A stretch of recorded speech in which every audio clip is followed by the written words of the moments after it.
সারা বাংলাদেশে এই গোনাটা এত বেশি, মেহেরপুরেও আছে। নিজে অন্যায় করে আর এই অন্যায়টা একটা নিরপরাধ মানুষের ওপরে, নিরপরাধ দলের ওপরে, নিরপরাধ গোষ্ঠীর ওপরে চাপিয়ে তাদেরকে কালার করে দেয়, এমন মানুষ নেই? আরো জোরে বলেন। এটা মেয়েদের ভেতরে একটু বেশি। এটা আর একটা কয়েকটা অর্থ আছে, এর তহমত বলে, বহতান বলে, এই যে চকলখড়ি বলে, এর কথা ওর কাছে লাগানো, ওর কথা ওর কাছে লাগিয়ে সম্পর্ক নষ্ট করে দেয়। এটা এত মারাত্মক অপরাধ আল্লাহর কাছে। যে এলাকায়, যেই দেশে এই অপরাধটা ব্যাপক আকার ধারণ করে, আল্লাহ পাক বলেন আমি আস্তে আস্তে ওখান থেকে আমার রহমতের দরজা বন্ধ করে দেই। নিরপরাধ মানুষের ওপরে একটা দোষ চাপিয়ে তাদেরকে সমাজের সামনে কালার করে দেয়, এই আয়াতগুলো না বোঝার কারণে। আর যদি বুঝেও কেউ বিরোধিতা করে, সেটার কথা আমরা বাদ দিলাম। নবীজির হাদিস এটা, আদাল্লাহুল্লাহ ইফআল থেকে এসেছে, এজন্য বাংলা অর্থ দাঁড়িয়েছে। আপনার নিয়ত হয়তো ভালো ছিল, আপনি এমন কোনো জায়গায় গিয়েছিলেন যে আপনি ভালো হয়ে যাবে, কিন্তু যেখানে যে কোরআন শরীফ সেখানে ছিল না হেদায়েতের এই মশাল, এই জন্য আল্লাহ নিজে দায়িত্ব নিয়ে আপনাকে গোমরা বানিয়ে দেবে, খারাপ বানিয়ে দেবে। এই হাদিসটা যে কত বাস্তব এর প্রমাণ আমাদের কুষ্টিয়ার লালনের মাজার। এখানে যারা যায় মেহেরপুর থেকে, খারাপ নিয়তে কেউ যায় না, সবাই ভালো হওয়ার নিয়তে যায়। এমনকি বউ, ছেলে, মেয়ে, বেটার বউ নিয়ে যাচ্ছে, খারাপের নিয়তে কেউ যায় না। কাউরে জিজ্ঞাসা করেন, বলে আল্লাহর ওলির দরবারে এসেছি। কিন্তু ওখানে কোরআনের কোনো নিয়ম নীতি চলে? বলেন বলেন। আমি যেহেতু এখন সদরের এমপি, ওই জায়গাটা প্রায় আমার ভেতরে, পুরাটা না। ওখানে কোটি কোটি টাকা বাজেট হয় সরকারের, বাইরের দেশ থেকে অনেক কোটি টাকা আসে কি খাওয়ার জন্য? গাঁজা। আশা করছি এবার মনে মনে সিদ্ধান্ত নিয়েছি যে এই টাকাগুলো দিয়ে যারা আসবে, এদের এই গাঁজা খাওয়া বাদ দিয়ে খেজুর আর দুধ খাওয়াবো। শরীরে শক্তিও বাড়বে, মনও ভালো থাকবে। বাবা এ মাতাল আর হবে না ইনশাআল্লাহ। এখন দেখি কপালে কি আছে। যারা ওই জিনিস খাওয়ার অভ্যাস, ওদেরকে খেজুর আর দুধ না, ও উপরে আরো মধু দিলেও মনে হয় খাবে কিনা আল্লাহ জানে। তারপরেও দেখি এবার দিয়ে। এই সমস্ত জায়গায় যারা যায়, নিয়ত তো তাদের খারাপ না। 100 জনের প্রায় 90 জনের নিয়তি ভালো নিয়ত। বিশেষ করে দূর জেলা থেকে যারা ওই কুড়িগ্রাম, লালমনিরহাট থেকে আসে বাসে করে, এই মানুষগুলোর নিয়ত ভালো ছিল, কিন্তু এই জায়গাটা ভালো না। কারণ এখানে কোরআনের নিয়ম নীতি নেই, এখানে ওই সেই পূর্বপুরুষদের নিয়ম নীতি চলছে। এই জন্য এর বাস্তব ফলাফল কি দাঁড়িয়েছে? মানুষ ভালো হওয়ার নিয়তে গেলেও ভালো হয় না। আগে সে গাঁজা খেত না, ওখানে 3 দিন থাকার পরে সে গাঁজা খাওয়া শেখে। এই পরিবেশ কুষ্টিয়ায় আছে না? আগে বিড়ি খেত না, বিড়ি কি জানতো না, কিন্তু এখন বিড়ি খায়, আরো বিড়ি খাওয়ায়। আর বাকি নিম্নের কথাগুলো তো বললামই না। যে মানুষগুলো এই নিয়তে এসে খারাপ হয়ে গেল, এই দোষ কি আল্লাহর না ওর? বলেন বলেন। ও নিজে তো খারাপ হয়নি, ওকে খারাপ বানিয়েছে কে? আল্লাহ বলেন তুই ওখানে গেলি কেন? যেখানে কোরআন নেই, কোরআনের নিয়ম নীতি চলে না, তুই গেলি কেন? সুতরাং আমাদেরকে আজকে হাদিস থেকে সিদ্ধান্ত নিয়ে বাড়ি যাওয়া লাগবে। এটা গতানুগতিক অনুষ্ঠান না। 1 বছর পরে এখানে আপনারা এই অনুষ্ঠান সাজিয়েছেন, এখান থেকে শিক্ষায় যদি নিতে না পারেন, আগামী বছর থেকে এটা নামাজ দেওয়ার দরকার নেই। আমি এবার শিক্ষাটা বলতে পারি নাকি? এই কয়েকজন বললেন, বলতে পারি। মানবেন তো ইনশাল্লাহ? যেহেতু কোরআন যেখানে নেই, ওই দরবারে গেলে আপনি খারাপ হয়ে যাচ্ছেন, তার বাস্তব প্রমাণ একটা বললাম। কোরআন যেখানে নেই, ওই দল যদি আপনার বাবাও তৈরি করে, ওই দলে আপনি থাকতে পারবেন না। আপনি যদি ভালো হওয়ার নিয়তেও থাকেন, আপনাকে খারাপ বানিয়ে দেবে কে? আরো জোরে বলেন। 73টা দল এই দেশে এখন, 49টা রাজনৈতিক দল নিবন্ধিত, বাকিটা বাদ দিলাম। বলেন তো, যেই দলে কোরআন নেই, কোরআনের কর্মসূচি নেই, আপনি যত ভালো মানুষ হন না কেন, যদি ওখানে ভালো হওয়ার নিয়তে থাকেন, আপনাকে যে কোনোভাবে খারাপ বানিয়ে দেবে কে? না আমির হামজা বানাবে না, তাহলে দল্লা শব্দ দিত, নিজে খারাপ হয়ে যেত। আশা করছি কথা অর্থ আপনি বুঝে ফেলেছেন। এখন যদি কেউ না বোঝার ভান করে থাকেন একটু হাত তোলেন দেখি। তোলেন তোলেন, কেউ নেই। এ মাহফিল সাকসেস হবে ইনশাল্লাহ। ইয়াহদি বিহিল্লাহ, এইটার দ্বারাই আমি হেদায়েত দান করি। মানিত্তাবা রিদওয়ানাহু সুবুলাস সালাম, যে ব্যক্তির অনুসরণ করে চলবে আমি আল্লাহ তাকে শান্তির পথগুলো একটা একটা করে বলে দেব। এখানে আল্লাহ সাবিল না দিয়ে দিয়েছেন সুবুল। রিদওয়ানাহু সুবুলাস সালাম, তার প্রতি আমি আল্লাহ রাজি হয়ে যাব কোরআনে কারিমের অনুসরণের মাধ্যমে। আর শান্তির যত রাস্তা আছে তাদের জন্য উন্মুক্ত হয়ে যাবে। জোরে বলুন সুবহানাল্লাহ। সুতরাং ওই রসুলের ওপরে দরুদ পড়ছি যে রসুলকে আল্লাহ এই পৃথিবীতে কোরআনে কারিম দিয়ে হেদায়েতের বাণী দিয়ে পাঠিয়ে আমাদের পর্যন্ত অলরেডি হেদায়েতের বাণী এসে গেছে। এরপরেও যদি এখন হেদায়েত কেউ না পায়, এই দোষটা সরাসরি কার? ওই একজন বলছে আল্লাহর। প্রশ্নপত্র হাতে থেকে যদি ফেল করে কেউ, সুতরাং প্রশ্ন আমাদের হাতে আছে। আমরা আজকে আর আল্লাহর যে সতর্ক বাণীগুলো আছে এগুলো দেখতে চাই সামনে, আমরা যেন ফেল না করি। সকলে বলেন আমিন। তেলাওয়াত করেছি সূরা ফাতির, একটা মাত্র আয়াত পড়েছি, এটা সম্ভবত 29 নম্বর আয়াত। আমার মাথার ভেতরে এই আয়াতের যে 3টা পয়েন্ট আছে, এত কথা সাজানো আছে কোরআনে কারিমের আয়াত দিয়ে, আমি আমার হায়াত শেষ হয়ে গেলে ওই আয়াত শেষ হবে না, এত কথা ব্যাখ্যায় লেখা আছে। আজকের আলোচনার বিষয় আমি কোরআনে কারিম থেকে যে নোটগুলো করেছি তার অন্যতম হচ্ছে 5 প্রকার মানুষকে জান্নাত ডাকতে থাকবে। জোরে বলেন সুবহানাল্লাহ। এ পৃথিবীতে বহু প্রকার মানুষ আছে, মাত্র 5 প্রকার মানুষ দুনিয়াতে যারা আমরা এর ভেতরে আজকে যদি পড়ে যাই, এই মানুষগুলোকে কিয়ামতের দিন জান্নাত ডাকতে থাকবে। কিয়ামতের ময়দানে সর্বপ্রথম হযরতে ইব্রাহিম আলাইহিস সালাম তিনি পোশাক পরা অবস্থায় উঠবেন।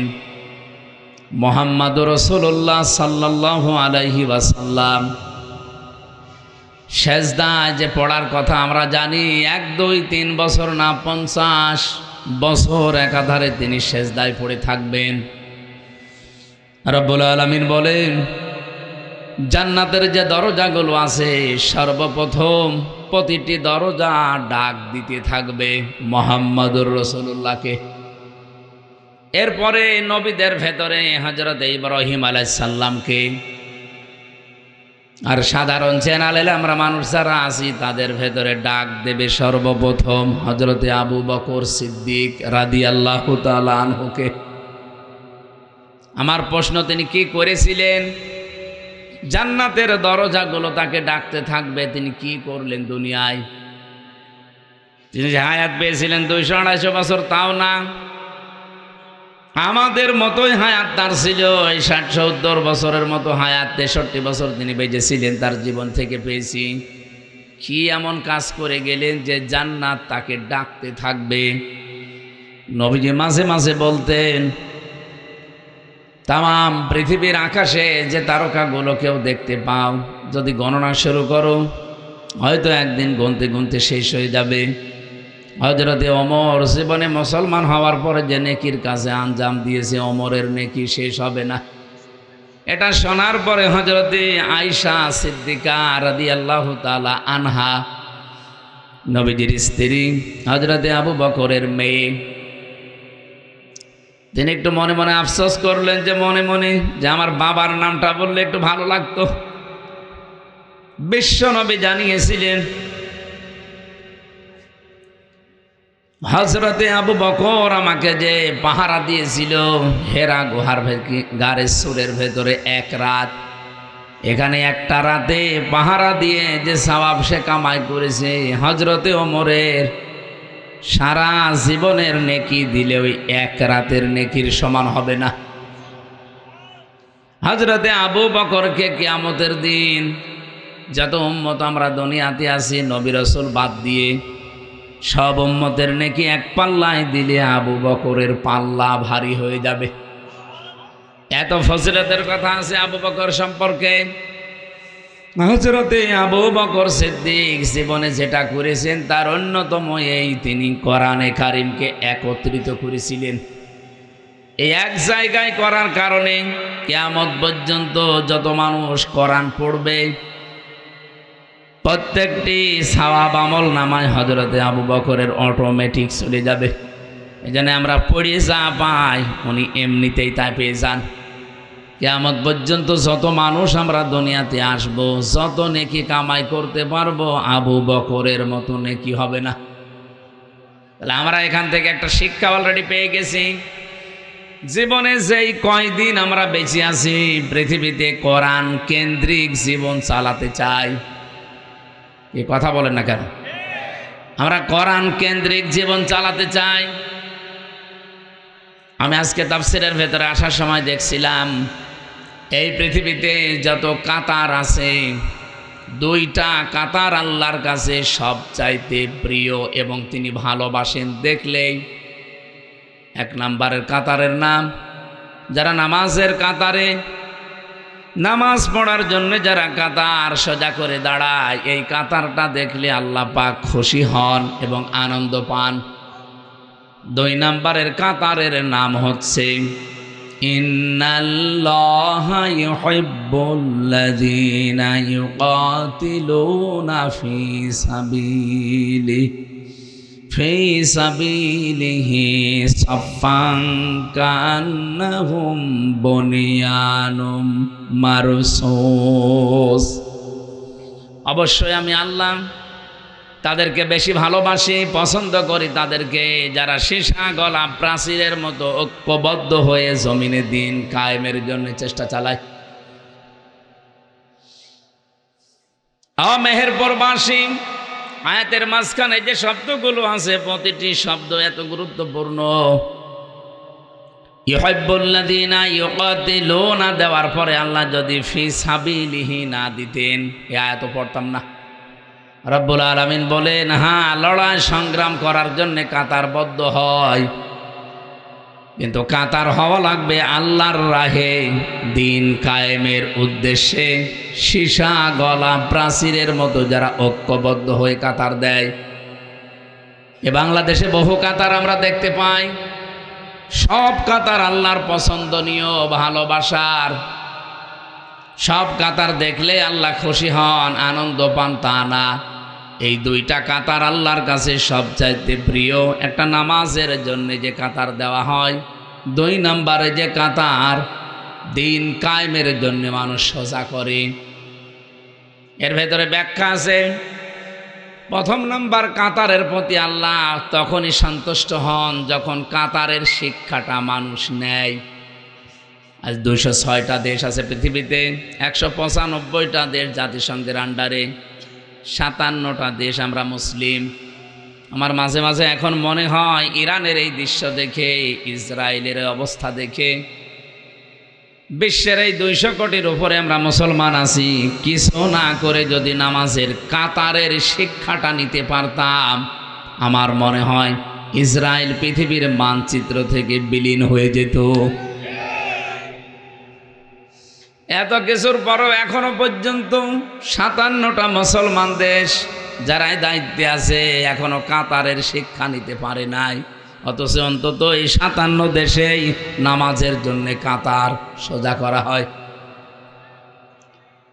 নামাজের কাতারের যে শিক্ষা, প্রথম শিক্ষা হচ্ছে আপনি কাতারে দাঁড়িয়ে কাঁধে কাঁধ মিলিয়ে পায়ের সাথে পা মিলিয়ে দাঁড়িয়েছেন, বাঁকা হলে গোনা হবে আপনার।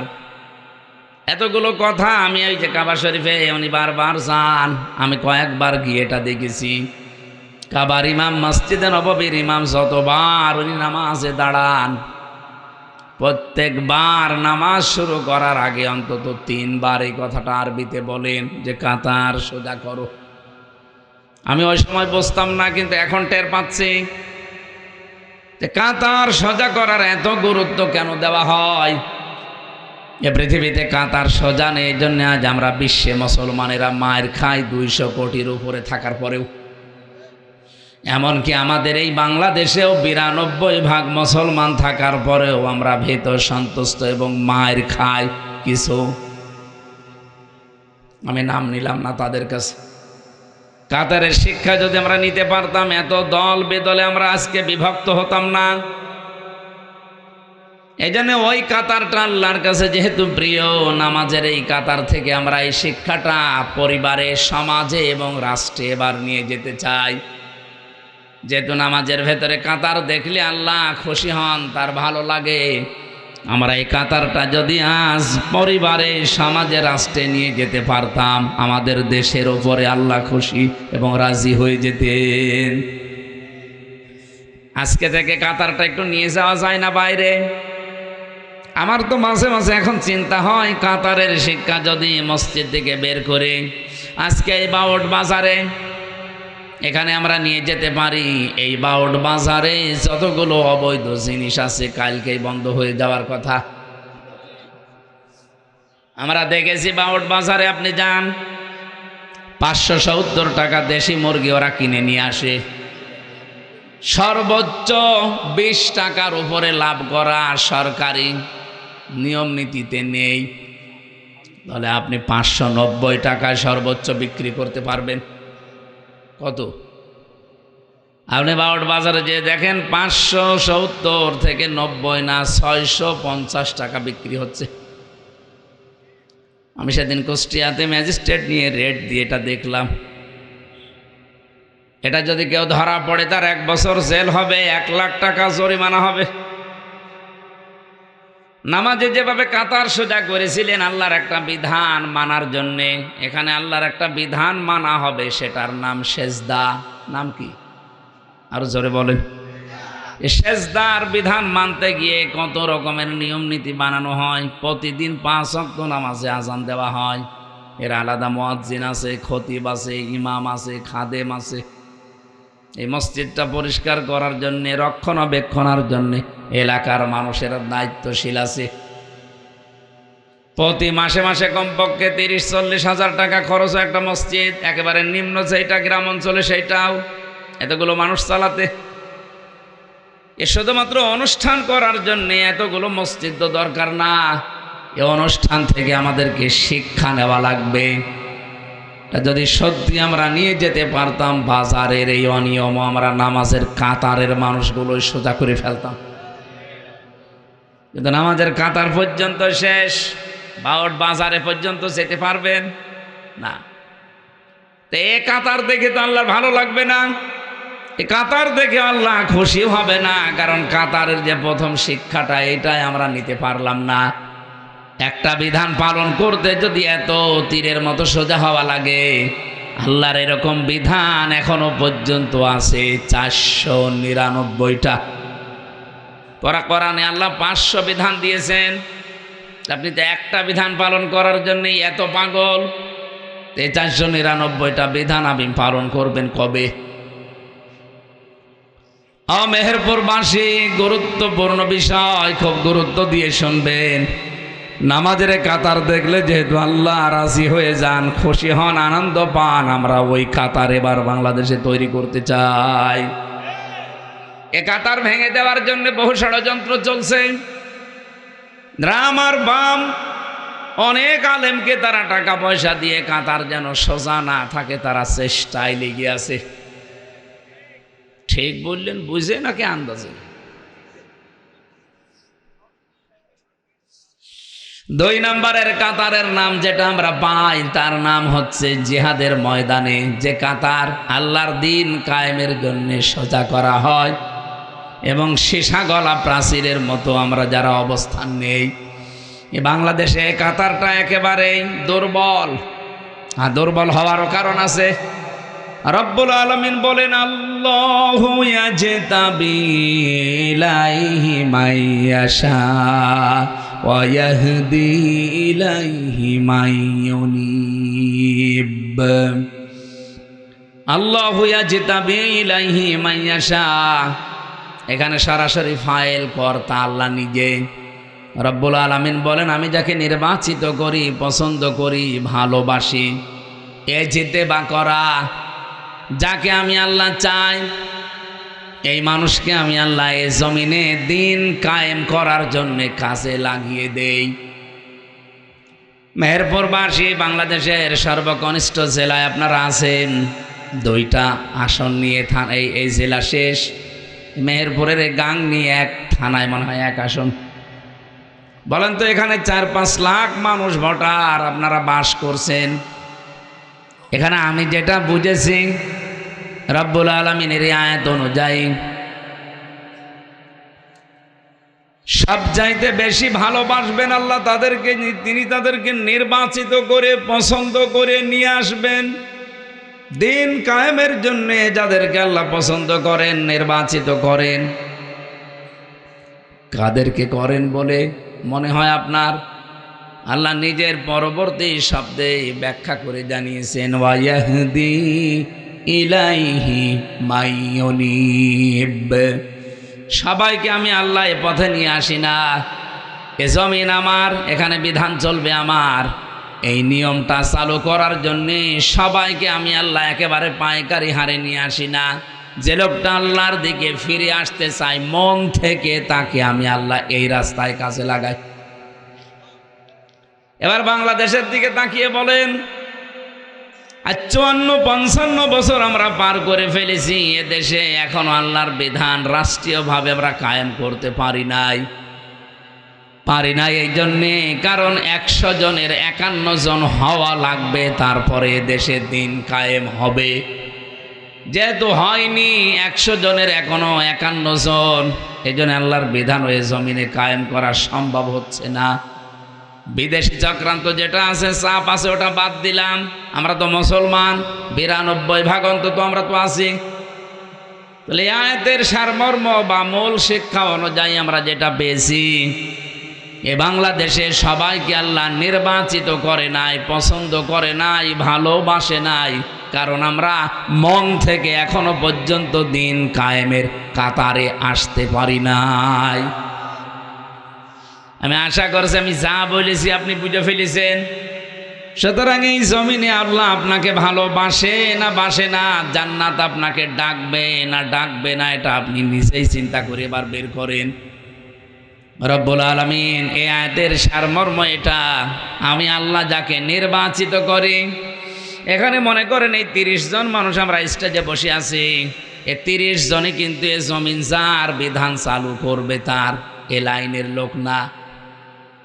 এখানে হয়তো 4-5 জন আমরা দিন কায়েমের পক্ষে অ্যাক্টিভ ভাবে কাজ করি, বাকি আছে যারা ওরা এ জমিন যার বিধান অন্য কারো চলে চলুক, ওটা আমার মাথা ব্যথা নেই, আমি যতটুকু পারছি মানছি তো না। নামাজ পড়া যেমন ফরজ মনে করেন, রোজা রাখা যেমন ফরজ মনে করেন, এ জমিন যিনি বানিয়েছেন বিধান তিনি দেবেন, তারটাই চলবে, এইটাও ফরজ মনে করা লাগবে।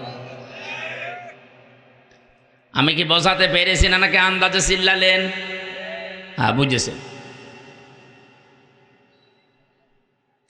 মেহেরপুরবাসী, আমি আমার ইমান থেকে কথা বলছি। মাস্ট বি, আপনি যতদিন এইটা নিজের ভেতরে নিয়ে আসতে না পারবেন, আর আপনাকে আল্লাহ নিয়ে আসতেও দেবে না। ওয়ায়াহদি ইলাইহি মাইয়ুনিব। যে লোকটা মন থেকে আল্লাহর দিকে ফিরে আসতে চায়, মহান আল্লাহ তাকে দিন কায়েমের খাদেম হিসাবে কাজে লাগিয়ে দেন। তো এই জমিনে তো দিন কায়েমের লোক খুব বেশি না, তাহলে তো ইসলাম কায়েম হয়ে যাওয়ার কথা 55 বছর আগেই। তার মানে আল্লাহর ভালোবাসা মহাব্বতের পাত্র আমরা এখনো পর্যন্ত তার নির্বাচিত হতে পারি নাই, তার বাসায়ের ভেতরে আসতে পারি নাই, তার ছাঁটাইয়ের ভেতরে আমরা অনেকে এখনো আছি। আল্লাহর প্রক্রিয়া হচ্ছে, আল্লাহ কাউকে ছাঁটাই করেন, কাউকে বাছাই করেন। এখন আপনি কি আল্লাহর বাছাইয়ের ভেতরে নির্বাচিত মানুষদের ভেতরে আছেন, নাকি অনির্বাচিত হয়ে বসে আছেন?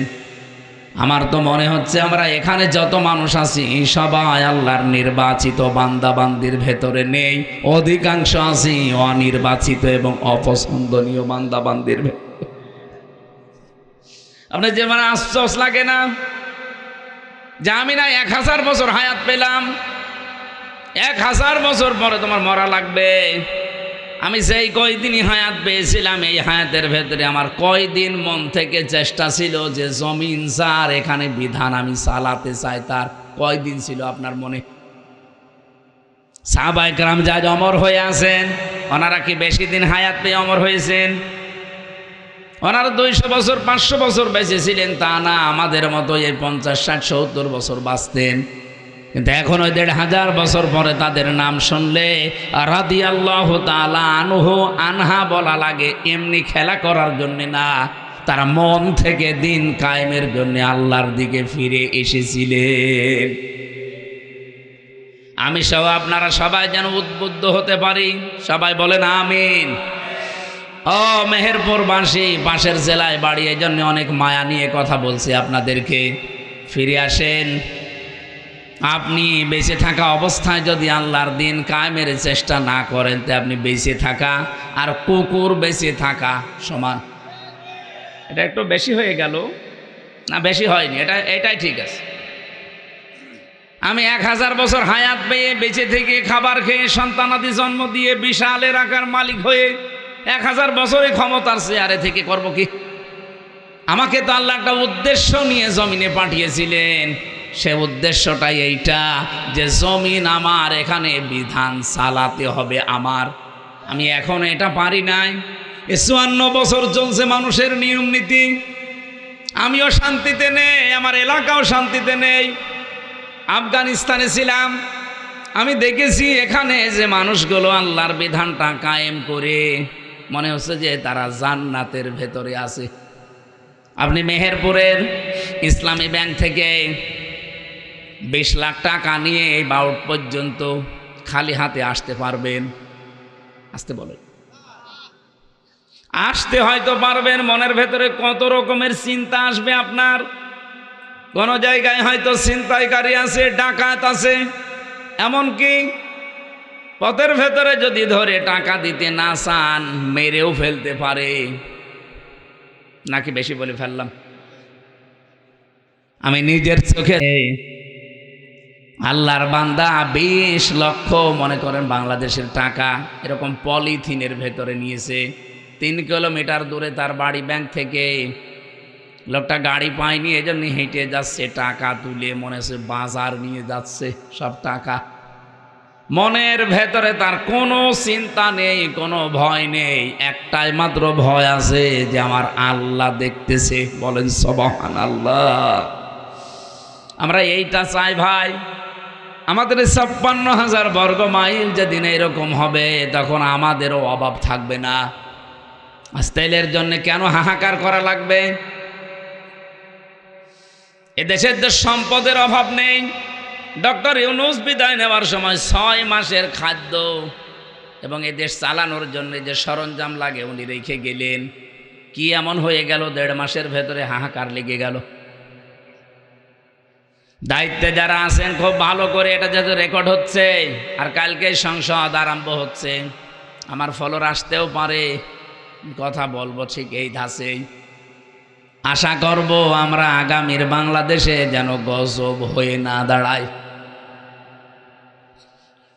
এই 1628 জন মানুষ আমরা দায়িত্বে আছি এই দেশের। এখন আমি এই ছোট্ট মাথা দিয়ে চিন্তা করে দেখেছি, এই 1628 জন মানুষ যদি সত্যি আমরা হজরতে ওমরের মতো মন তৈরি করতে পারি, হজরতে আবু বকরের মতো মন তৈরি করতে পারি, আল্লাহর কসম এই বাংলাদেশ বিশ্বের বুকে 5 বছর লাগবে না, 2 বছরে দাঁড়িয়ে যাবে।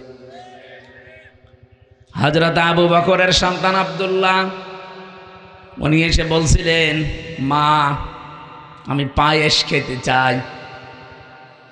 সিদ্দিক আকবর তার স্ত্রী স্বামীকে এসে বললেন, স্বামী তুমি তো দেশের দায়িত্বে আছো, প্রধানমন্ত্রী, এখন ছেলে পায়েস খেতে চায় কিন্তু ঘরে সেই পরিমাণ আটা বা চাউল নেই। এক কাজ করো, এ মাস তো শেষ হতে এখনো কয়দিন বাকি আছে, বাইতুল মালে দিনই দায়িত্বে আছে, খাজানসি তারে বলো যে আগামী মাসের বেতন যেন দিয়ে দেয়। এ বেতনটা পেলে হয়তো ওই টাকা দিয়ে আমি এখনই রান্না করে দিতে পারতাম। উনি বললেন ঠিক আছে আমি দেখি, চেষ্টা করি। অর্থমন্ত্রী বলা হয়, বাইতুল মালে যিনি দায়িত্বে আছে ডাক দিয়ে বললেন, আমারে আগামী মাসের অগ্রিম বেতন দিয়ে দেন। বাইতুল মালে যিনি আছেন উনি ডাক দিয়ে বলে, খলিফাতুল মুসলিমিন, আপনি আগামী মাস 1 মাস বেঁচে থাকবেন সেই গ্যারান্টি আপনারে কে দিয়েছে? আগামী একটা মাস আপনাকে জনগণ ক্ষমতার চেয়ারে রাখবে, এ গ্যারান্টি আপনারে কে দিল? আপনি তো আজ আছেন, কাল নেই, আর মরণ আপনার এখন। এই যে কথা বলেন এখনই চলে আসতে পারে। আপনি কার ওপরে ভরসা করে 1 মাসের অগ্রিম বেতন চান? অর্থমন্ত্রীর কথা শোনার পরে বলছে আমার দরকার নেই। বাড়িতে গেলেন, স্ত্রীকে বললেন না, হবে না, যে অবস্থা, কথা শুনে আসলাম, আমার দ্বারা সম্ভব না, এই আমাকে জানিয়েছে বায়তুল মাল থেকে। স্ত্রী যেহেতু বিচক্ষণ ছিলেন, বুদ্ধিমতী ছিলেন, ডাক দিয়ে বললেন, স্বামী ঠিক আছে, আপনার কিছু করা লাগবে না। 7 দিন পরেই মাস শেষ, বেতন পেলেন। রাষ্ট্রের পক্ষ থেকে যে ভাতা দেওয়া হয়, এই টাকাটা পেলেন। আমার যেমন ভাতা প্রতি মাসে মাসে 55,000 টাকা আমার সংসার চালানোর জন্য সরকার দেয়। এখনো চালু হয়নি, মনে হয় 1 তারিখ থেকে চালু হবে। তো বলেন তো, ওনারে টাকা দেওয়ার পরে স্ত্রী যেহেতু 1 মাস এই টাকা দিয়ে সংসার চালাবে, প্রতিদিন যে খরচটা হয়, ওই খরচের পরে 1 মুষ্টি করে চাউল তুলে তুলে রাখে। 15 দিন তুলতে তুলতে প্রায় 2 কেজি হয়ে গেছে। এই চাউলটা পাশের বাড়িতে বিক্রি করে ওই টাকা দিয়ে পায়েস বানিয়ে সন্তানকে দিয়েছি, আর স্বামীকে বলে আসেন। উনি খাবার খাওয়ার পরে মিষ্টি মুখ করবে, এটা খাবার সময় বলছে স্ত্রী, আমি তো এই পরিমাণে টাকা অন্তত তোমার হাতে দেইনি, পায়েস পেলি কোথায়? স্ত্রী বলে, স্বামী আমার, আমি কোনো জায়গা থেকে অবৈধভাবে নিয়ে আসি নাই, আপনার দেওয়া টাকা থেকে আমি জমিয়ে জমিয়ে 2 কেজি মতো চাল বাঁচিয়েছি, এটা পাশের বাড়িতে বিক্রি করে সেই টাকা দিয়ে পায়েস বানানো, আপনি খান। আমার মনে হয় এর চাইতে আল্লাহর বন্ধু, আল্লাহর ওলি আর তো বলার অপেক্ষা রাখে না। স্বামী তো খুশি হয়ে যাওয়ার কথা যে কি বউ পেয়েছি আমি। খাবারটা সামনের দিকে ঠেলে দিলেন স্ত্রী, রাখো এটা। চলে গেলেন 1 দৌড় দিয়ে বায়তুল মালে। খাজানসিকে ডাক দিয়ে বললেন, দেখেন, আমারে প্রতি মাসে আপনি 12,000 টাকা মনে করেন বেতন দেন, আগামী মাস থেকে 500 টাকা করে কম দেবেন। 11,500 টাকা দিলে আমার সংসার চলবে। কারণ আমি আজকে 1 মাস চিন্তা করে দেখলাম যে আমার 11,500 টাকা হলেও সংসার চলে, বাকি 500 টাকা থাকলে আমার মনে হয় রাষ্ট্রের জনগণের কাছে লাগবে। আমি এ কথাটা শুধু সুবহানাল্লাহ আলহামদুলিল্লাহ বলার জন্য বলি নাই, বাস্তব অভিজ্ঞতা। আমার কুষ্টিয়া জেলার সাবেক ডিসি জনাব ইকবাল হোসেন, আমি তার সাথে মিশে এই যে কিছুদিন তার সাথে নির্বাচিত হওয়ার পর থেকে আমি দেখলাম এই লোকটা আসলে হযরতে ওমরকে অনুসরণ, আবু বকরকে অনুসরণ করে চলতেন। আমি দেখেছি এই লোকটা কোনো জায়গায় মিটিংয়ে গেলে যদি চেয়ার একটু ভিআইপি চেয়ার দেখে, সঙ্গে সঙ্গে কর্মকর্তাদেরকে বলে এই অপচয় কেন করলেন? এখানে তো অন্তত প্লাস্টিকের চেয়ার দিলেও আমরা অনুষ্ঠানটা 1-1.5 ঘন্টা করতে পারতাম।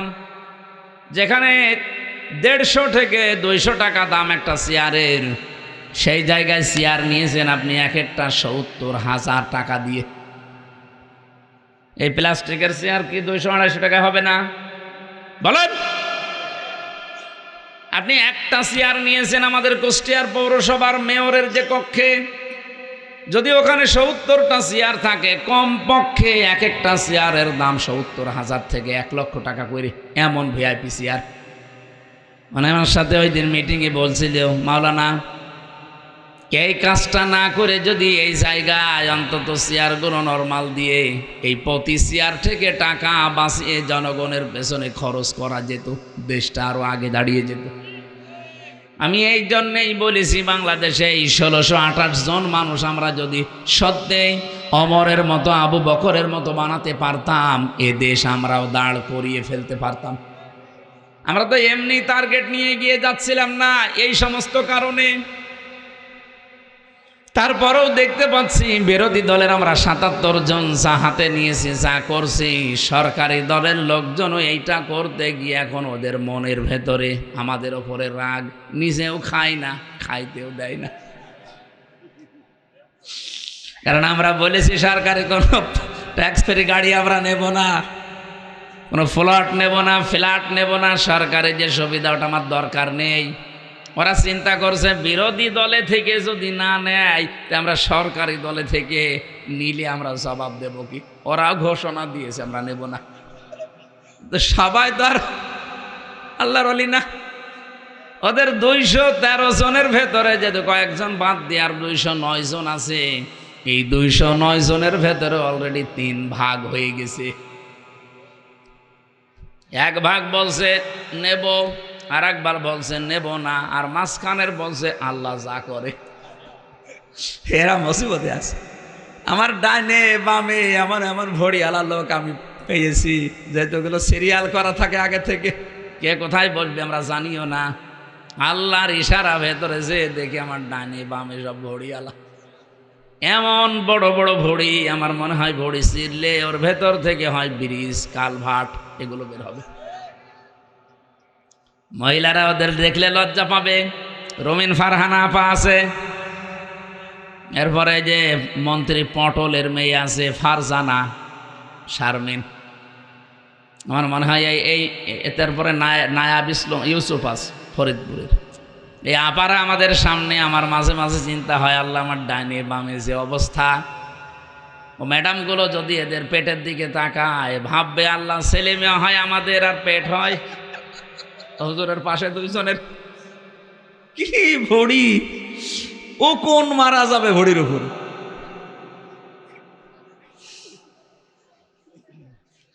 মেহেরপুরবাসী আমি বড় আফসোস নিয়ে বলছি, এই 1628 জন মানুষ আমি মনে মনে প্রথম দিন শপথ নেওয়ার পরে ভেবেছিলাম যে আমরা এই 77 জন মিলে একেবারে তীরের মতো সোজা করে রাখতে পারবো, কিন্তু দেখছি যে না, বাস্তবতা অত সহজ না।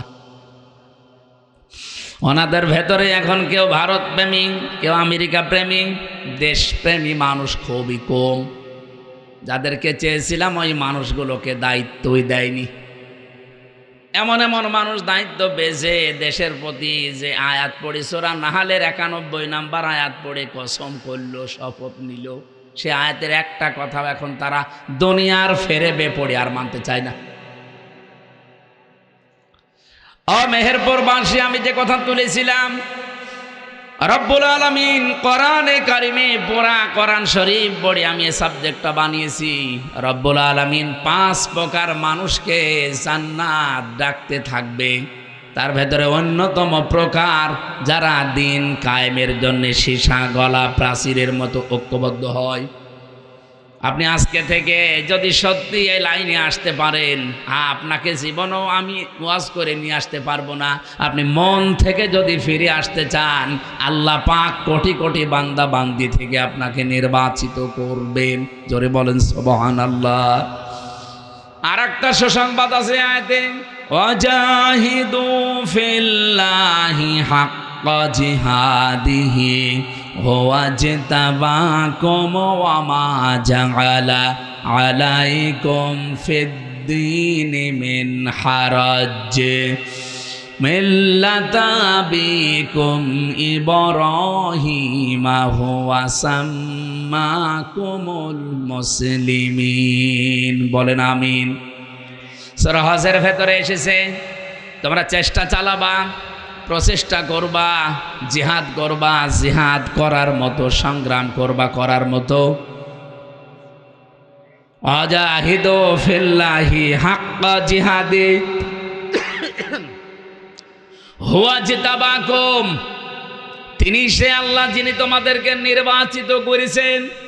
কোটি কোটি মানুষ এই বাংলাদেশে, 18 কোটির উপরে, সবাইকে আল্লাহ এই সীসা গলা প্রাচীরের মতো দিন কায়েমের জন্য, আল্লাহর বিধান কায়েমের জন্য এই মন দেয়নি।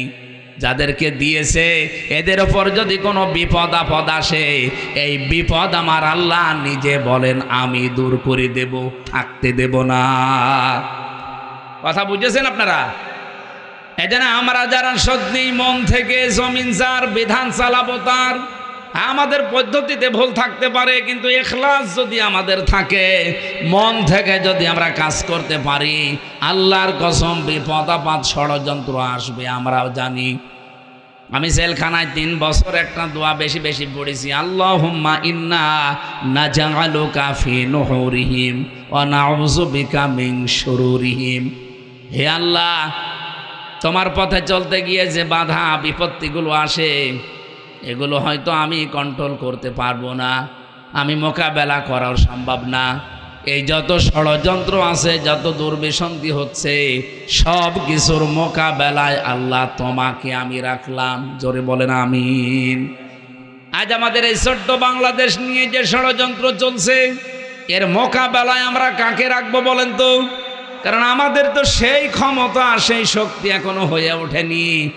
কারণ শয়তানের দলে লোক বেশি থাকে। সবচাইতে বড় বিষয়, আমাদের প্রতিবেশী নামে যারা কলঙ্ক, এটা রেকর্ড হচ্ছে, আমি জানি তারা আমাকে শত্রু ভাববে, ভাবুক। এই পৃথিবীতে যত দেশ আমি ঘুরলাম, প্রত্যেকটা দেশের পাশে মুসলমান দেশ কম বেশি পেলাম, এমনকি খ্রিস্টান দেশ, বৌদ্ধ দেশ, তারাও যদি থাকে তারা বন্ধুত্বের মতো আচরণ করে। আপনি মালয়েশিয়া যান, মালয়েশিয়া আর সিঙ্গাপুরের বর্ডার মাত্র একটা ছোট্ট খাল, অথচ কোনো তার কাটা নেই। পাসপোর্ট দেখাবেন, খাল পার করে আপনাকে ঢুকিয়ে দেবে। যান পাশে থাইল্যান্ড, ওখানে বৌদ্ধরা বেশি বাস করে, কোনো তার কাটা নেই, বিশাল এলাকা, শুধু আপনি যাবেন, পাসপোর্ট দেখিয়ে শেষ করে দেবে, আবার বের হয়ে চলে আসবেন। কিন্তু আমরা এমন একটা প্রতিবেশী পেয়েছি, তার কাঁটা দিয়ে তো ঘেরা আছেই, মাঝে মাঝেই তার কাঁটায় মানুষ ঝুলিয়ে রাখে। এ দেশটা না দাঁড়ানোর পেছনে কারণই আমাদের এই প্রতিবেশীরা। এই যে মুক্তিযোদ্ধা রাজাকার, এই যে দ্বন্দ্ব লাগিয়ে রেখেছে 55 বছরে দাদা বাবুরা, আমরা যেন মাজা খাড়া করে দাঁড়াতে না পারি। এর ভেতর প্রায় 8টা পয়েন্ট আছে। ওরা আমাদেরকে এই 55 বছর এটা ভুলতে দেয়নি। এ রাজাকার মুক্তিযোদ্ধা, আমার মনে হয় এখানে আমরা যারা আছি 100 জনের খুব বেশি হলেও 10 জন পাওয়া যাবে ওই জামানার, বাকি আমরা তো সবই এই জামানার। তাই আমাদের কাছে ওই পুরাতন গল্প বলে এখন আমাদের ভেতরে ডিভাইডেড করে আপনি কি হাসিল করতে চান? পরবর্তী প্রজন্মের ভেতরে এই বিষ বাষ্প যারা ভেতরে ঢুকিয়ে জাতিকে বিভক্ত করে ফায়দা লুটতে চান, তারা দেশেরও শত্রু, মানবতারও শত্রু। কিছু কিছু মানুষকে ওরা এমনিতে এগুলো দিয়ে চালায়, আমি নাম নিলাম না, তাদের নাম নিতেও ঘৃণা করে। তাও একটা বলে ফেলি, আম তারেক, একটা টাটকা নির্ভেজাল শয়তান। মুক্তিযোদ্ধা বলেন, 71 সাল বলেন, ও দেখেনি, আমিও দেখিনি, আমিও ইতিহাস পড়া, ও ইতিহাস পড়েছে, ওর এত এত চুলকানি কোত্থেকে আসে? আমার তো মনে হয় মাঝে মাঝে ওর মাথা থেকে পা পর্যন্ত শুধু বিসমিল্লাহ বলে পিটানো দরকার।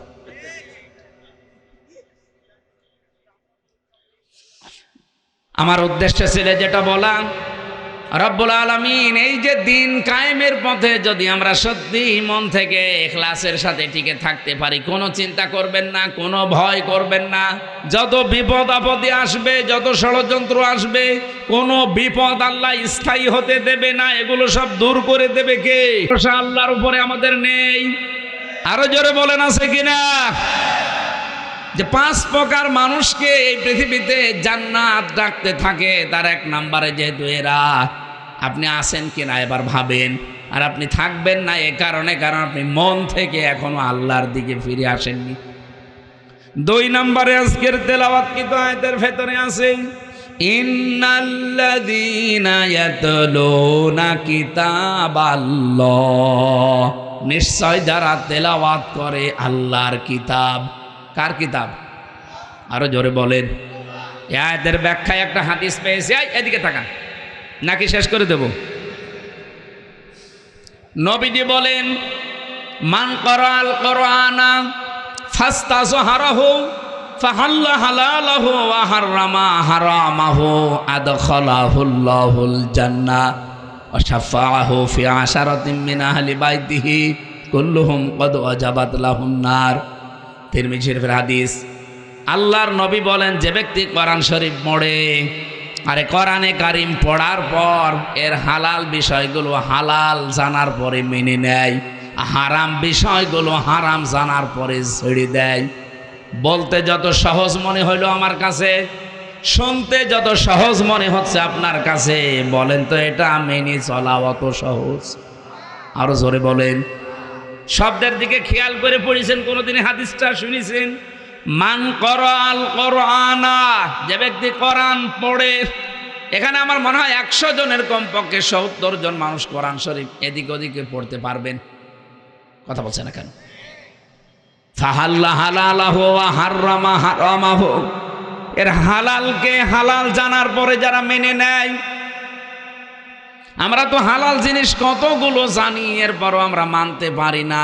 এরকম পরিবেশ বাংলাদেশে নেই। আমি তো এই বাউট বাজারের উদাহরণটা দিলাম।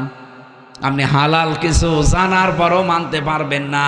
সিন্ডিকেট করে এমনভাবে রেখে দিয়েছে আপনি না খেয়ে মুরগি। কোন দোকানে যাবেন, সবগুলো দোকানদারেরা সিন্ডিকেট করে রেখে দিয়েছে। এদের উপরে যারা আছে তাদেরও সিন্ডিকেট আছে, এদের উপরে যারা আছে তাদেরও সিন্ডিকেট আছে। আমি কি বেশি বললাম না? ঠিক আছে। তার মানে এদেশে আমি হালালকে হালাল জানার পরও আজ মানতে পারছি না। প্রত্যেকটা দিক আর বিভাগের সিস্টেম বাংলাদেশে এইটাই। মেহেরপুর জেলার ডিসি, এসপি, টিওনো, এখানকার যিনি ওসি আছে, এই মানুষগুলো যদি চিন্তা করে যে আমি ভালো হয়ে থাকতে চাই, আমি জীবনেও 2 নাম্বারই করব না, চেষ্টা করলেও তারা পারছে না। কারণ এমন এমন সিস্টেম বানানো আছে উপরে।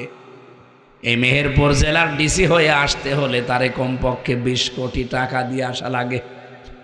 এসপি হয়ে আসতে হলে তারে 50 লাখ টাকা দিয়ে আসা লাগে। টিনো হয়ে আসতে হলে তারে কমপক্ষে 20 লাখ টাকা দিয়ে আসা লাগে। ওসি হয়ে আসতে হলে 20 লাখের কমে সে আসতে পারে না গাংনী থানায়। এখন যদি তারে আমি এভাবে ধরে কোরআন শরীফের আয়াত পড়ি, ফু দেই আর দোয়া করি যে ঘুষ খাবেন না, ও আমারে বলবে মাওলানা এই চেয়ারটা পাওয়ার জন্য আমার বাবার 50 লাখ টাকা দেওয়া লেগেছে, ওই টাকা আগে দেন। এই কথা বলছেন না কেন? আমি তারা কি জবাব দেব বলেন তো? এখন এই টাকাগুলো যিনি উপরে দিল, এ দোষ তো আর ওনার না। উনি তো ভালো হওয়ার চেষ্টাই করবেন। ওনার বেতন মনে করেন 55,000 টাকা। এই টাকা দিয়েই সে চলার মতো সিস্টেম করবে, কিন্তু ওই টাকা তুলতে হলে তাকে বাম হাতের ইনকাম করা লাগবে। কুষ্টিয়াতে আমি মাদকে হাত দিয়েছিলাম। এটা আবার ছেড়ে দিয়েন না যে হুজুর মদ খায়। মানে মাদক বন্ধ করার জন্য একটা তালিকা করলাম, 27 জনের নাম পেলাম যে এরা সরাসরি জড়িত, এদের দ্বারা এলাকা সব খারাপ হয়ে যাচ্ছে। প্রশাসনকে বললাম যে এই তালিকা একেবারে নির্ভরযোগ্য, আপনারা আরও খোঁজ খবর নেন, ভালো করে খোঁজ খবর নিয়ে আপনারা দেখবেন যদি সত্যি এগুলো অপরাধী হয়ে থাকে আপনারা আইন আওতায় নিয়ে আসেন। ও আল্লাহ, পরে শুনি ওখান থেকে বাবাজিরা মাল খায়। এখন দোষ তো শুধু বাবাজিদের না, আমারে কয়েকজন বলেই ফেললো এমপি সাহেব করবো কি, এমনিতেই নেই না, কারণ এই চেয়ারটা পেতে আমার 20 লাখ টাকা খরচ করে এখানে আসা লেগেছে। আমার যে সরকার বেতন দেবে, আমি তো হয়তো এখানে 1-1.5 বছর 2 বছর থাকতে পারবো। তো শুধুমাত্র ওই 32,000 40,000-এর বেতন দিয়ে তো এত টাকা জীবনে উঠবে না। এই জন্যই এদিক ওদিক করা লাগে। বলেন সুবহানাল্লাহ। নাউজুবিল্লাহ বললেন কেন?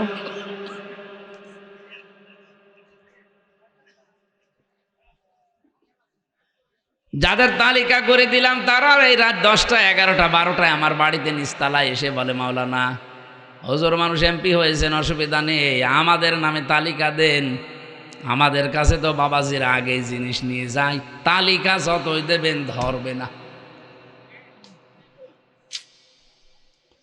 এখন এই দোষ শুধু যারা এই কয়জন আছে এদের না, এদের উপরে যারা এই 20 লাখ 50 লাখ 20 কোটি টাকা নিয়েছে ধরা লাগবে তাদেরকে।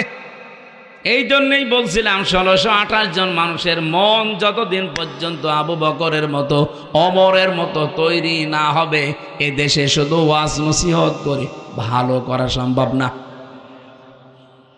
নবীজির হাদিসের ভাষা দেখেছেন, কোরআন যারা পড়ে ফাহাল্লা হালালাহু, ফা দিয়েছেন মাঝখানে। এর হালালকে হালাল জানার পরে যারা মেনে নেয়, ও বাংলার মানুষেরা, যেহেতু হালালকে হালাল আমরা জানি কিন্তু মানতে পারি না, এরকম পরিবেশ নেই। কয়েকটা তো উদাহরণ দিয়ে বললাম আছে। তার মানে আমরা পারছি না আজ। আর হারামকে হারাম জানার পরেও ছেড়ে দিতে পারছি না। ঘুষ দেওয়া হারাম জানে না কে? এক কথা বলেন না কেন? আমার বাবাও তো জানতো ঘুষ দেওয়া হারাম, অথচ 3 বছরে আমার এই মামলাটা প্রায় 40 বার কোর্টে তুলেছে। সিএমএম কোর্টে, জজ কোর্টে, হাইকোর্টে। এর এক একবার তুলতে কমপক্ষে 1.5 লাখ 2 লাখ টাকা খরচ হয়েছে। আমার বাবা জানার পরেও দেওয়া লেগেছে, কারণ উপায় নেই। যদি না দিয়ে অভাবে রেখে দেয় তা আমি কিয়ামত পর্যন্ত জেলেই থাকবো। এরপরও রিমান্ডের পর রিমান্ড, যেভাবে কষ্ট দিয়েছিল রিমান্ডে আমারে, আমার আশপাশে যারা ছিল তারা পর্যন্ত দিনের বেলায় আমার সাথে দেখা হলে খন্দন করত যে এত কষ্ট সহ্য করে আপনি সব বলে দিতে পারেন না। ওরা যা যা বলে ওইটা মেনে নিলেই তো আপনার এক্ষুনি ওই জেলখানায় দিয়ে দেবে, এই রিমান্ডে আর রাখবে না। ওই কথাগুলো বলার জন্য আমি এখানে তুলি নাই, তুলেছি যে আমার বাবা এই যে প্রতিবার রিমান্ডে ওদেরকে বলতো যে মারধর করবেন না, জুলুম অত্যাচার করবেন না, আপনারা যা চান আমি দেব। প্রতিবার নতুন নতুন মামলা দেওয়ার ভয় দেখায় আর বলে 10 লাখ টাকা দেন। বাবা এদিক ওদিক করে 8 লাখ টাকা দিয়েছে। ও শয়তানরা কথা তো রাখে নাই, টাকাও নিয়েছে, মামলাও দিয়েছে। আগস্টের 5 তারিখের পরে সব পালিয়েছে। আমি এখনো পর্যন্ত আমার মামলার আয়ু ওই মিজান করে খুঁজতেছি, পাচ্ছি না। একদিন মোবাইলে একটু কথা হয়েছিল, আমারে বলছে হুজুর মাফ করে দিয়েন। কে বলছে? আমি আপনার মামলার আয়ু মাফ করে দেব, টাকা ফেরত দেন। টাকাটা ফেরত দিয়ে দেন, মাফ করে দেব। টাকা ফেরত দেবেন না মাফ চান মানে? শুধু আমার কাছ থেকে নেননি, আকিস গ্রুপে চাকরি করতাম, সেখানেও 32 লাখ নিয়েছে। এটা বৈধ গাড়ি তারা দিয়েছিল চলার জন্য, গাড়িটা আটক করে এমন ভাবে পেঁচিয়ে মামলা দিয়েছে। গাড়ির দাম 1,25 লাখ, 1 কোটি টাকা লেগেছে গাড়ি শুধু ছাড়াতে। কি জুলুম করেছিল বলেন তো? এই যে আমরা জানা শোনার পরও তো বাধ্য হয়েছি এগুলো দিতে, নাই তো আমাদের জীবন একেবারে শেষ করে দেবে।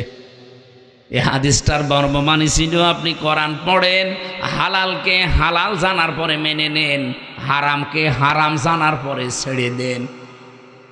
যেহেতু আমরা একটাও মানতে পারছি না, হাদিসের 3টা পয়েন্ট চলে গেল। ফাহাল্লা হালালাহু ওয়া হারামা হারামাহু আদখালাহুল্লাহুল জান্নাহ।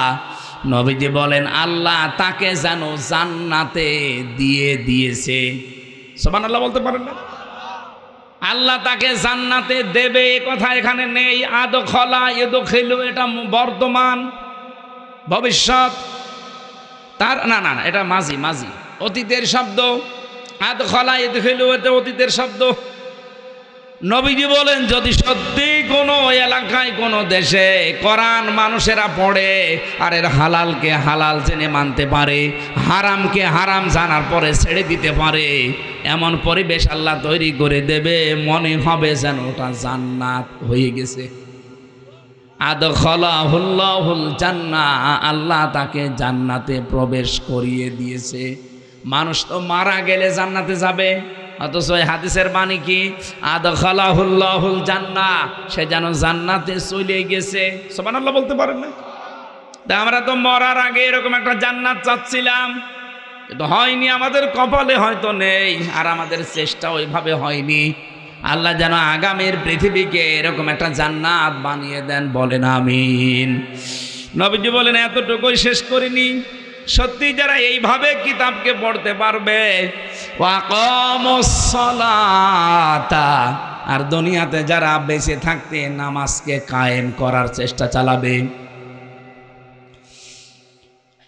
ও মেহেরপুরবাসী, আমরা অনেকে আছি এখানে শুধু নামাজ পড়েই শেষ করে দেই, কিন্তু নামাজ তো শুধু পড়ার জন্য আল্লাহ দেয়নি, শুধু এক জায়গায় দিয়েছেন যে নামাজ পড়ো।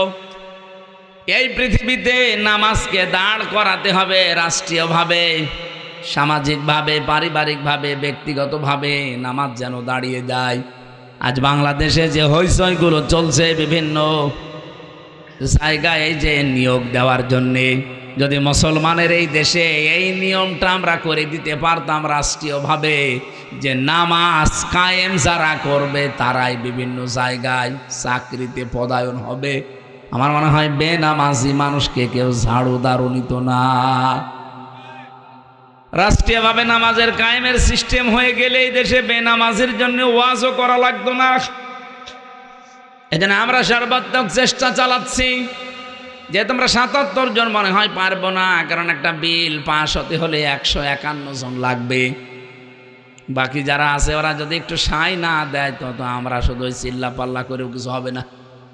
দোয়া করছি এই অবস্থায় আল্লাহ যেন ওই মানুষগুলোর মনও অন্তত এই দেশে ইসলামের পক্ষে কাজ করার মতো তৈরি করে দেন, বলেন আমিন। বলেন তো, নামাজ যদি কায়েম হয়ে যায় সবার ভালো না খারাপ? তখন এই নামাজের জন্য ওয়াজ দেওয়া লাগবে, আপনি বাধ্য হবেন। আর নামাজের সিস্টেম চালু হয়ে গেলে তখন চুরি, এই যে অশ্লীলতা, বেহায়াপনা, পরিবারে যাওয়া শান্তি, পরকীয়া প্রেম, এটা বন্ধ হবে। আজ হাজারো পরিবারে, আমি তো প্রতিদিন, কালকেও একটা বিচার করলাম, লোকটার 2টা বউ, বড় বউকে একটু বেশি দেখাশোনা করে, ছোটটারে নিয়ে ঝামেলায় আছে। ওর মনের ভেতরে প্রশ্ন কি, জিজ্ঞাসা করলাম কি সমস্যা কি, উনি আমারে বলছে এই যে কোরআনের যে নিয়ম নীতি আছে, ইনি একজন আলেম মানুষ, এটা মানে না, ওনারে ভালো করে বুঝিয়ে দেন। ও আল্লাহ, ভালো করে কোরআন হাদিস পড়ে হাত ধরে বুঝিয়ে দিলাম, কানে পড়ে বাড়ি নিয়ে গেল। বউ যাওয়ার পরে শুনলাম বউকে পিটিয়ে হাত মারা করিস। শেষে বউ আবার 999-এ কল দিয়েছে, দিয়ে পুলিশ ডেকে হুজুরকে ধরিয়ে দিয়েছে। এটা হতো না যদি নামাজ সত্যি আমরা কায়েম করতে পারতাম এই দেশে। নামাজের শিক্ষাগুলো তখন আমাদের সামনে আসতো। মেহেরপুরবাসী বহু পরিবারে আমরা দেখতে পাচ্ছি পরকীয়া প্রেমের কারণে স্বামী আর স্ত্রী 2টা সংসার, বাচ্চাগুলো জাহান্নামের মাঝখানে পড়ে থাকে। একটা রোগ, এই রোগের একটা ঔষধ আছে।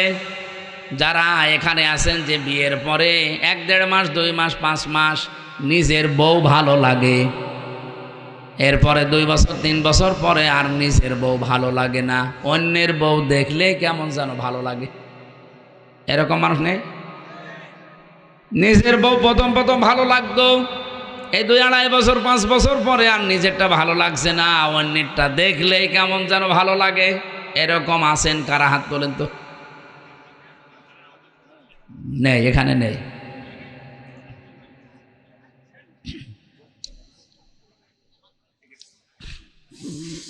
আমার ভাইরা, না, কথাগুলো একটু ভালো করে শুনেন। এটা যেহেতু রোগ, এই রোগের কারণে আজ হাজারো পরিবার ধ্বংস হয়ে যাচ্ছে। ছেলে মেয়েগুলো সব, মানে সেই কি আর বলবো, এটা এই রোগ থেকে মুক্ত করা দরকার না আমাদের? বলেন বলেন। কোরআনে কারিমে আল্লাহ ঔষধ দিয়েছেন আমাদের জন্য, যারা এই রোগে রোগী আছেন। কুল্লিল মুমিনিনা ইয়াগুদ্দু মিন আবসারিহিম ওয়া ইয়াহফাযু ফুরুজাহুম যালিকা আযকা লাহুম। সারা জীবনের জন্য মানা লাগবে না, মাত্র 1 মাস। ও মেহেরপুরবাসী, যারা এরকম পরিবারগুলো ধ্বংস করে ফেলছেন, মাত্র 1টা মাস এই 2টা ঔষধ আল্লাহ বানিয়েছেন, খাবেন। 1 নম্বরে নিজের চক্ষুকে নিম্নগামী করবেন, যেটা দেখা যায় নেই ওইটা দেখা যাবে না, সে যেই হোক। 2 নম্বরে নিজের লজ্জা স্থানকে হেফাজত করে রাখা লাগবে। আরে ভাই, আপনাকে 10 বছর বলছি না, মাত্র 1 মাস করে দেখেন। আল্লাহ বলেন যালিকা আযকা লাহুম, এইটাই পবিত্র পন্থা। আমার তো মনে হচ্ছে আল্লাহর এই ঔষধ আমরা যদি সত্যি মেনে নিতে পারি, আমি পরীক্ষিত কিছু মানুষকে ঔষধ দিয়েছি, তারা এসে ঘুরে বলেছে যে আমরা ফল পেয়েছি। আপনার যে যাদের এরকম মন মানসিকতা হয়ে গেছে, যারা পরকীয়া প্রেমী আছেন অলরেডি, তারা এটা করে দেখেন। 1টা মাস শুধু নিজের চোখকে কন্ট্রোল করে রাখবেন, নিজের লজ্জাস্থানকে হেফাজত করেন, আবার নিজের স্ত্রীকে আগের মতোই মনে হবে। ঠিক শুধু একজন বলল, বাকিগুলো ফেরেশতা বসে আছে।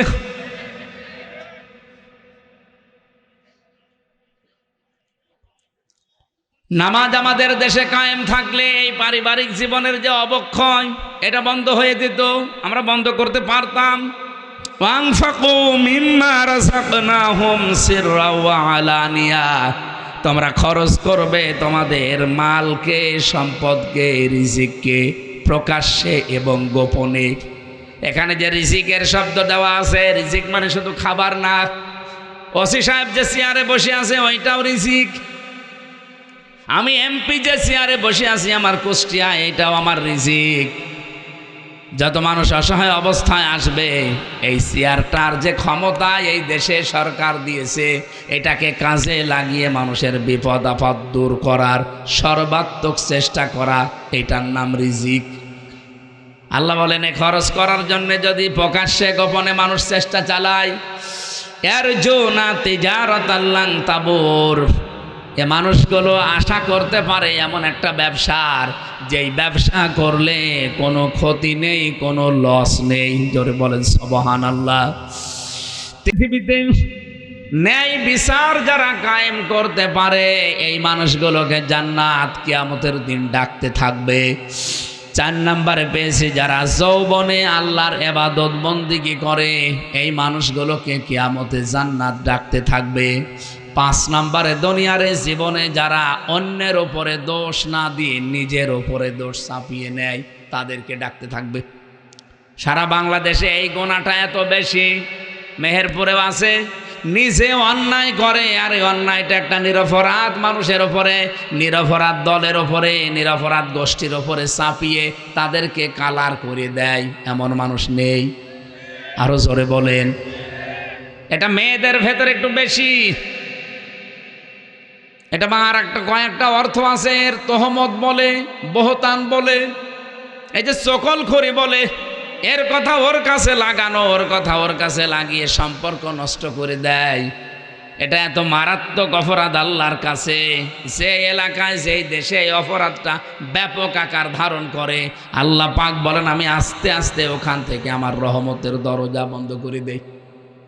সুতরাং আপনাদের উচিত, আমি যেহেতু হেদায়েতমূলক কথা বলছি, এবার এই গণাটা যারা করছেন, এই চকলখড়ি করা, তালাতালি করা, এটা বন্ধ করেন, নয়তো এলাকায় বসবাসের অযোগ্য হয়ে আমরা কিন্তু পড়ব।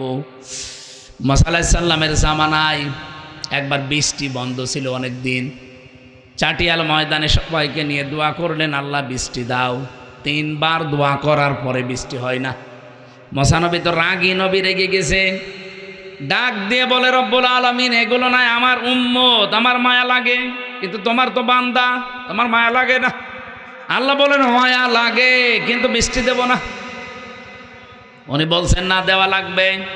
আল্লাহ বলছেন দিতে পারি, কিন্তু তুমি যাদের নিয়ে মোনাজাত করছিলে, এর ভেতরে একজন নামিমা, তালাতালি করা মহিলা আছে, এর কথা ওর কাছে লাগায়, খালি সম্পর্ক নষ্ট করে দেয়। এই মহিলাকে নিয়ে যদি দোয়া করো তুমি, নবীর দোয়াও কবুল হবে না। মুসা নবী বলছে আল্লাহ তুমি শুধু নাম বলো, দেখো কি করি।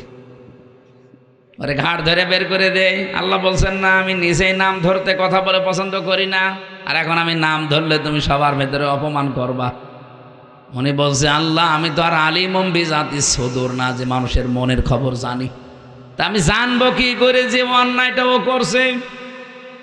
আল্লাহ পাক বলেন এই গোনার কথাটা শুধু ওই ময়দানে যে বলবা, যে এই গোনায় আছে সে তাওবা করে, সবাইকে নিয়ে তাওবা করলে সেও তাওবা করবে। উনি চাটিয়াল ময়দানে গেলেন, বললেন আমার উম্মতেরা দোয়া 100 বার করলেও কবুল হবে না। এখানে এমন একজন লোক আছে, এমন একজন মেয়ে লোক আছে যে তালাতালি করে, এর কথা ওর কাছে লাগায়, ওর কথা ওর কাছে লাগিয়ে সম্পর্ক নষ্ট করে, তার জন্য দোয়া কবুল হচ্ছে না। কিন্তু আমি জানি না কে এটা। আমি আজকে এখানে একটা তাওবা ওপেন করে দিলাম, সবাইকে নিয়ে তাওবা করব। এই তাওবা করতে গিয়ে আমার আশা যে সেই মহিলাও তাওবা করবে। তাওবা করলেন, ওই মহিলাও তাওবা করেছে। তাওবা মানে শুধু আস্তাগফিরুল্লাহ না, এটা তো একটা বাক্য। তাওবা মানে আমি স্বীকৃতি দিলাম আমি অপরাধী, তাওবা মানে আমি জীবনের মতো ফিরে আসলাম, তাওবা মানে এই অপরাধ আর আমার জীবনে আর কোনোদিন করব না। আমি আগে নাচ গান দেখতাম, মনে করেন আমি তওবা করে ফিরে আসতে চাই, তাহলে প্রথমে আপনাকে অনুশোচনা করা লাগবে, অনুতপ্ত হওয়া লাগবে আল্লাহর কাছে। 2 নম্বরে স্বীকৃতি দেওয়ার পরে আপনি ফিরে আসবেন যে না, আমি আর এই রাস্তায় আর কোনোদিন যাব না। 3 নম্বরে জীবনে যদি কোনোদিন আবার সুযোগ পায় আমি আবার গান দেখব। বলেন বলেন না, আমি সুযোগ পাওয়ার পরে ওয়ালাম ইউসিররু আলা মা ফাআলু ওয়া হুম ইয়ালামুন, তারা সুযোগ পাওয়ার পরে এই গুনাহটা রিপিট করে না, এই মানুষটা তওবায় কবুল হয়। সুতরাং এই পৃথিবীতে আমরা যারা তওবা করতে চাই ওই মহিলার মতো যদি তওবা করতে পারি যে আমি অনুশোচনা করছি, অনুতপ্ত হচ্ছি, আল্লাহ আমি স্বীকৃতি দিলাম আমি এই গুনাহটা আর করব না, জীবনে সুযোগ পেলেও কোনোদিন আমি আর এরকম অবস্থায় যাব না, এই সিদ্ধান্ত নেওয়ার পরে মুসা নবী শুধু মোনাজাত করতে বাকি, বৃষ্টি সঙ্গে সঙ্গে হতে দেরি হয়নি।